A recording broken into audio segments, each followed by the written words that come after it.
Scientific జ్యోతిష్యములో మనం చేస్తున్న వ్యాపారము అనుకూలమైందా కాదా, మనకది భవిష్యత్తులో దాంట్లో అభివృద్ధిలోకి రాగలుగుతామా లేదా అనేది తెలుపబడుతుంది. అలాగే చీరల వ్యాపారం చాలామంది చేస్తుంటారు.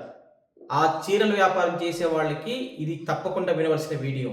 ఎందుకంటే ఆ చీరల వ్యాపారం చేస్తున్న సందర్భంలో వాళ్ళకి ఆ చీరల వ్యాపారం అనుకూలమైన వ్యాపారమా కాదా అనేది తెలుసుకోవాలి. మొదటి పాయింట్. రెండవదొచ్చేసి వాళ్ళకి గోచారంలో శుక్రుడు అనుకూలంగా ఉన్నప్పుడే చీరల వ్యాపారాన్ని ప్రారంభించాలి. రెండో పాయింట్. అలాగే ఆ చీరల వ్యాపారాన్ని ప్రారంభించినటువంటి సమయములో వాళ్ళు ఆ యొక్క వ్యాపార స్థలములో లక్ష్మీదేవి యొక్క యంత్రాన్ని పెట్టుకున్నట్లయితే వాళ్ళకు విశేషమైనటువంటి వృద్ధిలోకి వస్తుంది ఆ యొక్క వ్యాపారము.